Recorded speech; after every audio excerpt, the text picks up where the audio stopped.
అందరికీ నమస్కారం. ఆషాఢ మాసంలో వచ్చే ఏకాదశి, తొలి ఏకాదశి. ఈ తొలి ఏకాదశి నుండి పండుగలు ప్రారంభమవుతాయి. అలాగే ఈ ఏకాదశిని శయన ఏకాదశిగా కూడా జరుపుకుంటారు. ఈ ఏకాదశి రోజే శ్రీ మహావిష్ణువు యోగ నిద్రలోకి వెళ్తారన్నమాట. కాబట్టి శయన ఏకాదశిగా కూడా జరుపుకుంటారు. అలాగే ఆషాఢ మాసంలో శుక్లపక్షంలో వచ్చే తొలి ఏకాదశి రోజు స్వామివారు యోగ నిద్రలోకి జారి కార్తీక మాసంలో ఉత్తన ఏకాదశి లేదా ప్రబోధిని ఏకాదశి రోజు యోగ నిద్ర నుండి మేలుకుంటారన్నమాట. కాబట్టి ఆషాఢ మాసం శుక్లపక్షంలో వచ్చే తొలి ఏకాదశికి అత్యంత విశిష్టమైన ప్రాముఖ్యత ఉంటుంది. అయితే ఉపవాసం ఉండి స్వామివారిని ఎవరైతే ఆరాధన చేసుకుంటారో అలాంటి వారికి ఉన్న సమస్త పాపాలు తొలగిపోతుంది.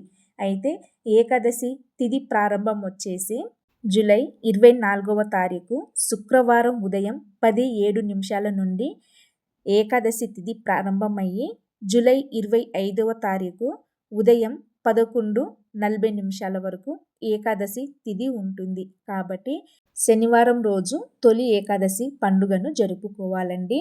ఆ రోజు ఉదయాన్నే తెల్లవారుజామున లేసి ముందుగా కల్లాపి చల్లి ముగ్గులు పెట్టి అలంకరణ చేసుకోవాలి.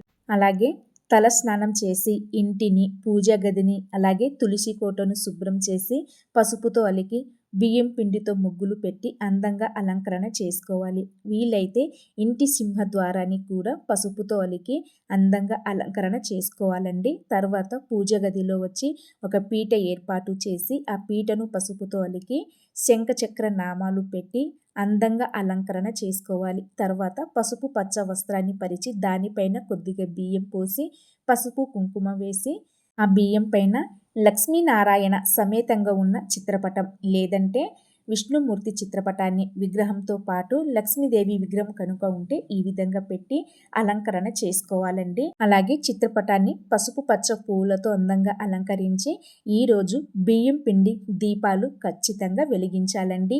7 లేదంటే 5 లేదా 3 ఈ విధంగా బియ్యం పిండితో ప్రమిదలు తయారు చేసి వాటికి కుంకుమ గంధం అలంకరించి ఆవు నెయ్యి లేదంటే నువ్వుల నూనె పోసి ఒత్తులు వేసి దీపాన్ని వెలిగించాలి. వీలైతే విష్ణు సహస్రనామం స్తోత్ర పారాయణ చేయండి. లేదంటే ఓం నమో భగవతే వాసుదేవాయ నమః అనే నామాన్ని 108 సార్లు చదువుకొని ఆ తర్వాత స్వామివారికి పాలు పండ్లు నైవేద్యంగా సమర్పించాలి.